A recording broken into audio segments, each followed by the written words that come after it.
Dear students, now we will learn how to record the journal entries in the journal. For that purpose, what you have to do, you have to once again recall the type of the accounts and the rules of debit and credit which are applicable. For that purpose, I once again brief all of them that all the type of the accounts, they are categorized into two broad categories, personal account and impersonal account. And impersonal accounts are further subdivided into two categories, real account and nominal account. Now, what personal account are there? All the accounts which are relating to the names of natural person, artificial persons like companies, boards and other entities, and representative to represent others, that is outstanding, prepaid, unearned and accrued. They all are the part of the personal account. Real account, all the accounts relating to the assets of the business, they are called the real accounts. And third, very important, nominal account, all the accounts which are relating to the expenses, incomes, profit, losses, gains of the business, they all are categorized as the nominal account. Now, what are the rules of debit and credit with reference to these accounts? We had learned with reference to the personal account, with all the types of the personal account, rules are debit the receiver and credit the giver. For real account, rule is debit what comes in, credit what goes out. And for nominal account, rule is debit all expenses and losses and credit all income, profits and gains. Now, here we have to understand how we should apply all these rules while recording the journal entries. It is very important to understand the type of the account and the rules which are applicable for them. So what we have to do, I share with you very simple method to understand.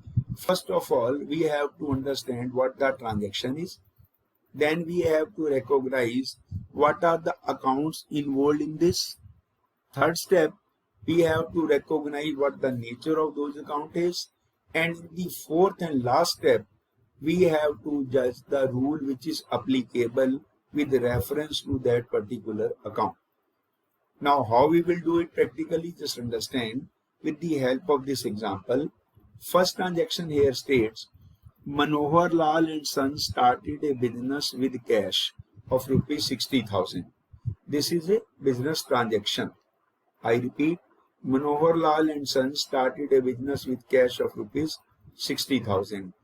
Now, first of all, we have to recognize what are the two important accounts which are involved in this transaction.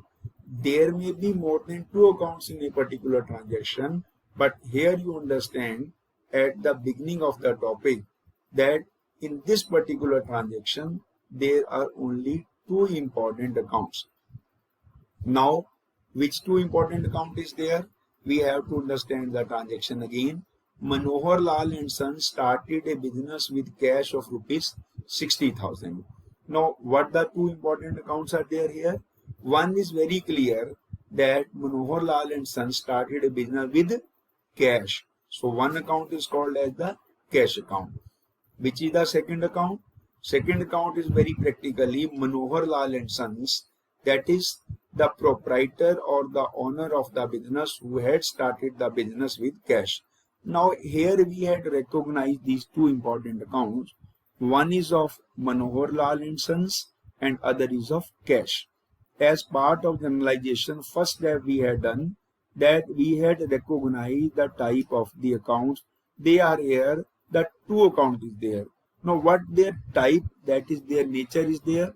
Now we all know that cash is the asset of the business and all the assets account of the business, they are known as the real account. So one account we had recognized as the real account. Second account in this transaction is of Manohar Lal and Sons. As the name, we can very easily recognize that it is a personal account. Now, whether it is a natural personal account, whether it is artificial personal account, or whether it is the representative personal account, the rule will be same. So for our understanding, we recognize here that Manohar Lal and Sons is a personal account. Now, as per this transaction, now we had recognized first two accounts. One is of cash and other is of Manohar Lal and Sons. And now we had recognized the nature of these two accounts. That is, Manohar Lal and Sons is a personal account and cash is a real account. Now what we have to do in this step 3, we have to recall the rules of debit and credit which are applicable with reference to the particular account. Now we had cash is a real account and the rule of real account say debit what comes in. Please keep in mind that we are recording the transactions in the books of Manohar Lal and Sons, that is the business, and transactions are recorded in the business from the business point of view, not from the recorder or the personal point of view. आप ये याद रखें कि ये जो हम journal entries हैं ये हम मनोहर लाल एंड सन्स की बुक्स में कर रहे हैं और transactions they are to be recorded in the business book from the business point of view, as we know and we had understood the concept of separate entity. As per the separate entity concept is that business and businessmen are separate and transactions are recorded in the business from the business point of view. So here you understand that cash is a real account and the rule of real account say debit what comes in, credit what goes out. So cash account should be debited and Manohar Lal and Sons is a personal account and rule of personal account say debit the receiver and credit the giver. Now this cash is given by Manohar Lal and Sons to the firm, name of Manohar Lal and Sons. So Manohar Lal's account will be personal account and he is the giver. Again, Manohar Lal and Sons is a personal account and the rule of personal account say credit the giver. So Manohar Lal had given capital to the business, so Manohar Lal will be credited. So we have a journal entry that cash account debit to capital account. How we will write this? Here we have first column of date, second column particulars, LF you all know that is ledger folio page number, amount first column in the debit, second column amount credit. How we have to write the debit and credit?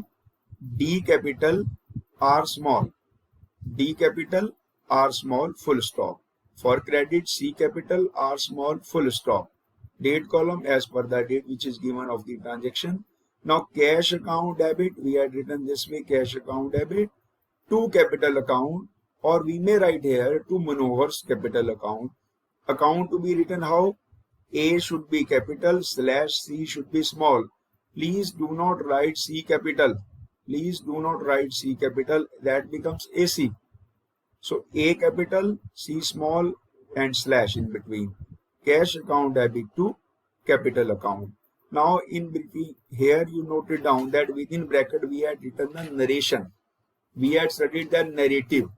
Narrative means the narration, a brief description about this entry. And here it is mentioned, being business started with a cash or capital of rupees 60,000. So we have to write in brief only here. So we use the word being or for. Being business started, or being business with cash started, or for business started with capital of rupees 60,000. So this way we should record a journal entry depending upon very important thing, the account recognition, the nature of the account, and finally the rule which is applicable with reference to that particular account. I would continue in my next video relating to the remaining journal entries of this question.